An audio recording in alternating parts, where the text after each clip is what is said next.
ओम गं गणपते नमः। आप सभी का मेरे चैनल पर बहुत बहुत स्वागत है। इस वीडियो में हम श्रीमद् देवी भागवत के महात्म्य का तीसरे अध्याय का रसपान करेंगे। श्रीमद् देवी भागवत के महात्म्य के प्रसंग में राजा सुधुम्न की कथा। सूत जी बोले, हे मुनिवरों, अब आप लोग एक अन्य इतिहास सुनिए जिसमें इस देवी भागवत के महात्म्य का वर्णन किया गया है। एक बार कुंभ योनि लोपा मुद्रापति महर्षि अगस्त्य ने कुमार कार्तिकेय के पास जाकर उनकी भली भांति पूजा करके उनसे विविध प्रकार की बातें पूछी। भगवान कार्तिकेय ने दान, तीर्थ, व्रत आदि के महात्म्य से परिपूर्ण अनेक कथाओं का वर्णन उनसे किया।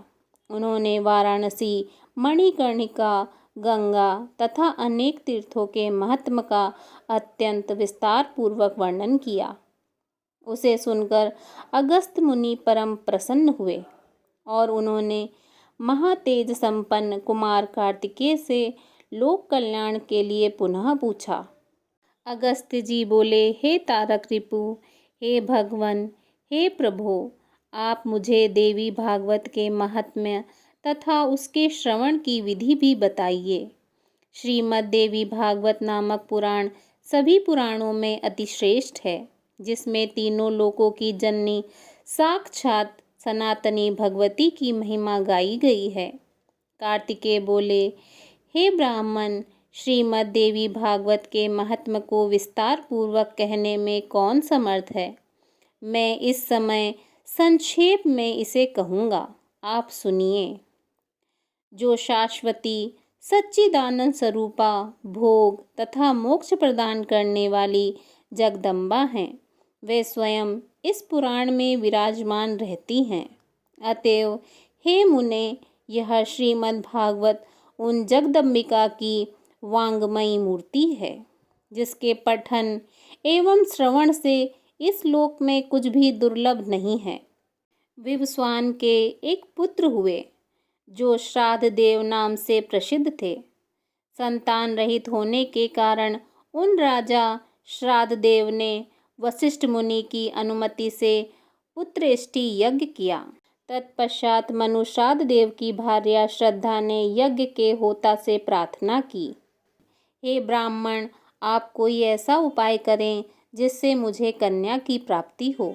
अतः होता ने मन में कन्या प्राप्ति का संकल्प करते हुए आहुति डाली और उसके विपरीत भाव के फल स्वरूप एक कन्या उत्पन्न हुई, जिसका नाम इला रखा गया। इसके बाद पुत्री को देखकर उदास मन वाले राजा श्राद्ध देव ने गुरु वशिष्ठ से कहा, हे प्रभु, पुत्र प्राप्ति के आपके संकल्प के विपरीत यह कन्या कैसे उत्पन्न हो गई। यह सुनकर महर्षि वशिष्ठ ने ध्यान लगाया। इसमें होता का व्यतिक्रम जानकर वे इला को पुत्र बनाने की कामना से ईश्वर की शरण में गए। मुनि के तप प्रभाव और भगवान की कृपा से सभी लोगों के देखते देखते इला कन्या से पुरुष रूप में परिवर्तित हो गई। इसके बाद गुरु वशिष्ठ ने पूर्ण रूप से संस्कार करके उसका नाम सुधुम्न रखा। वे मनुपुत्र सुधुम्न सभी नदियों के निधानभूत सागर की भांति सभी विद्याओं में निधान हो गए। कुछ समय बीतने पर सुधुम्न युवा हुए और एक दिन सिंधु देशीय घोड़े पर चढ़कर वे आखेट के लिए वन में गए। अपने सहचरों के साथ वे कुमार सुधुम्न एक वन से दूसरे वन में जाते हुए भटकते रहे और फिर संयोग से वे हिमालय की तलहटी के उस वन में पहुंच गए, जहां किसी समय देवादिदेव भगवान शंकर अपनी भार्या अर्पणा के साथ आनंदपूर्ण मुद्रा में रमण कर रहे थे। उसी समय भगवान शंकर के दर्शन की अभिलाषा से मुनिगण वहां आ गए और उन्हें देखकर पार्वती जी लज्जित हो गईं। तब शिव जी एवं पार्वती जी को रमण करते देखकर उत्तम व्रत धारण करने वाले वे मुनिगण वहां से लौटकर बैकुंठ धाम की ओर चल दिए। तदंतर अपनी प्रियतमा को प्रसन्न करने के लिए भगवान शंकर ने उस अरण्य को श्राप दे दिया कि आज से जो पुरुष यहाँ प्रवेश करेगा वह स्त्री हो जाएगा। तभी से पुरुषों ने उस वन में जाना त्याग दिया था और संयोगवश वहाँ पहुँचते ही सुधुम्न एक लावण्यमयी स्त्री के रूप में परिवर्तित हो गए। अपने सभी अनुचरों को पुरुष से स्त्री तथा घोड़ों को घोड़ियों में रूपांतरित हुआ देखकर सुधुम्न आश्चर्यचकित हो गए। अब वह रूपवती तरुणी वन वन में विचरण करने लगे। एक बार वह बुद्ध के आश्रम के समीप पहुँचे। स्थूल तथा उन्नत स्तनों वाली, बिंब फलक के समान लाल ओंठों वाली, कुंद फूल के समान श्वेत दांतों वाली, सुंदर मुख तथा कमल के समान नैनों वाली उस सर्वांग सुंदरी तरुणी को देखकर कामदेव के बाणों से बिधे हुए अंगों वाले भगवान बुद्ध उस पर मोहित हो गए। वह सुंदर भौहों वाली युवती भी चंद्रपुत्र कुमार बुद्ध पर आसक्त हो गई और बुद्ध के साथ रमण करती हुई उनके आश्रम में रहने लगी। हे महर्षि अगस्त्य, कुछ समय बाद बुद्ध ने उस तरुणी से पुरुरवा नामक पुत्र को उत्पन्न किया। इस प्रकार बुद्ध के आश्रम में रहते हुए कई वर्ष बीत जाने पर किसी समय उसे अपने पूर्व वृत्तांत का स्मरण हो आया और वह दुखित होकर आश्रम में चली गई। इसके बाद गुरु वशिष्ठ के आश्रम में पहुंचकर उन्हें प्रणाम किया और सारा वृत्तांत कहकर पुरुषत्व की कामना करती हुई वह उनके शरणागत हो गई। इस प्रकार सभी बातों को जानकर वशिष्ठ जी कैलाश पर्वत पर जाकर विधि विधान से भगवान शंकर जी की पूजा करके परम भक्ति से उनकी स्तुति करने लगे। वशिष्ठ जी बोले, हे शिव शंकर, हे गिरजा के अर्धांग एवं चंद्रमौली को बार बार नमस्कार है। मृड सुखदाता कैलाशवासी नीलकंठ भक्तों को भोग तथा मोक्ष प्रदान करने वाले आपको नमस्कार है। शिव शिव स्वरूप शरणागत भयहारी वृषभ वाहन शरणदाता परमात्मा को नमस्कार है।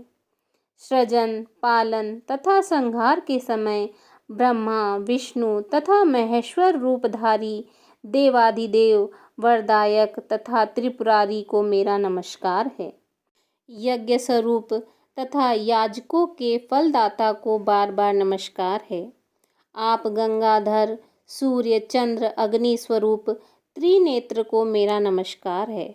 इस प्रकार मुनि वशिष्ठ के द्वारा स्तुति किए जाने पर करोड़ों सूर्य सदृश्य प्रभा से युक्त एवं भगवती पार्वती के साथ नंदी पर आरूढ़ वे जगतपति भगवान शंकर जी प्रकट हो गए। चांदी के पर्वत के समान प्रभा वाले त्रिनेत्रधारी भगवान चंद्रशेखर शरण में आए हुए मुनि श्रेष्ठ वशिष्ठ से अत्यंत प्रसन्न होकर बोले। भगवान भोलेनाथ ने कहा, हे विप्रशे, आपके मन में जो भी इच्छा हो वह वर मांगिए। उनके इस प्रकार कहने पर गुरु वशिष्ठ ने प्रणाम करके इला की पुरुष तत्व प्राप्ति के लिए उनसे प्रार्थना की। इसके बाद प्रसन्न होकर भगवान शंकर जी ने मुनि श्रेष्ठ वशिष्ठ जी से कहा कि 1 मास तक वह पुरुष रूप में तथा 1 मास तक नारी रूप में रहेगी। इस प्रकार शिव जी से वर प्राप्त करके महर्षि वशिष्ठ जी ने वर प्रदान करने के लिए सदा उत्सुक रहने वाली जगदम्बिका माँ पार्वती को प्रणाम किया। करोड़ों चंद्रमा की कलाकांति से युक्त तथा सुंदर मुस्कान वाली भगवती की सम्यक पूजा करके सदा के लिए इला की पुरुषत्व प्राप्ति की कामना से वशिष्ठ जी श्रद्धापूर्वक उनकी स्तुति करने लगे। हे देवी, हे महादेवी, हे भक्तों पर कृपा करने वाली भगवती, आपकी जय हो। हे समस्त देवों की आराध्य स्वरूपा और अनंत गुणों की आगार, आपकी जय हो। हे देवेश्वरी, हे शरणागत वत्सले, आपको बार बार नमस्कार है। हे दुखहारिणी, हे दुष्ट दानवों का नाश करने वाली भगवती, आपकी जय हो। हे भक्ति से प्राप्त होने वाली भगवती, हे महामाए, हे जगदम्बिके, हे भवसागर से पार उतारने के लिए नौका स्वरूप चरण कमल वाली, आपको नमस्कार है। आपके चरण कमलों की सेवा से ही ब्रह्मा, विष्णु तथा महेश आदि देवता विश्व के सृजन, पालन तथा संहार हेतु सामर्थ्य प्राप्त करते हैं। पुरुषार्थ चतुष्टय अर्थात धर्म, अर्थ, काम तथा मोक्ष प्रदान करने वाली हे देवेश्वरी, आप प्रसन्न हो। हे देवी, आपकी स्तुति करने में भला कौन समर्थ है, अतः मैं आपको केवल प्रणाम कर रहा हूँ। महर्षि वशिष्ठ जी द्वारा इस प्रकार भक्ति भाव से स्तुति किए जाने पर नारायणी पराम्बा दुर्गा भगवती तत्काल प्रसन्न हो गई। तदंतर भक्तजनों का दुख दूर करने वाली महादेवी ने मुनि वशिष्ठ जी से कहा, हे मुनि श्रेष्ठ, आप सुधुम्न के घर जाकर भक्ति पूर्वक मेरी पूजा करें। हे द्विज श्रेष्ठ, सुधुम्न को 9 दिनों में मुझे प्रसन्नता प्रदान करने वाले श्रीमद् देवी भागवत पुराण का प्रेम पूर्वक श्रवण कराइए। उसके श्रवण मात्र से उसे सर्वदा के लिए पुरुषत्व की प्राप्ति हो जाएगी। ऐसा कहकर भगवती पार्वती जी तथा भगवान शंकर जी अंतर्ध्यान हो गए। इसके पश्चात वशिष्ठ जी उस दिशा को नमस्कार करके अपने आश्रम को लौट आए और सुधुम्न को बुलाकर उन्होंने देवी की आराधना करने के लिए उन्हें आदेश दिया। अश्विन मास के शुक्ल पक्ष में जगदम्बिका की विधिवत पूजा करके वशिष्ठ जी ने राजा को नवरात्र विधान के अनुसार श्रीमद् देवी भागवत पुराण सुनाया।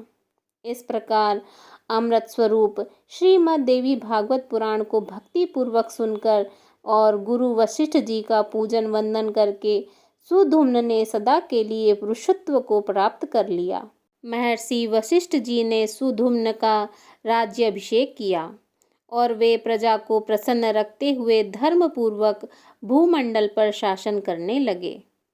सुधुम्न ने अत्यंत श्रेष्ठ दक्षिणा वाले भांति भांति के यज्ञ किए और अंत में पुत्रों को राज्य का शासन सौंपकर वे देवी लोक को प्राप्त हुए। हे विप्रो, इस प्रकार मैंने आप लोगों को इतिहास सहित देवी महात्म्य बता दिया। यदि कोई मनुष्य श्रद्धा भक्ति के साथ इसे पढ़ता अथवा सुनता है तो वह देवी की कृपा से इस लोक में संपूर्ण कामनाओं की प्राप्ति करके अंत में देवी के परम सत्य स्वरूप सालोक्य को प्राप्त कर लेता है। इति श्री स्कंद पुराणे मानस खंडे श्रीमद् देवी भागवत महात्म्य देवी भागवत नवः श्रवण दिलायः पुरुषत्व प्राप्ति वर्णन नाम 3 अध्यायः। बोलिए जगत जननी भगवती जगदम्बा की जय। प्रेम से बोलिए जय माता दी।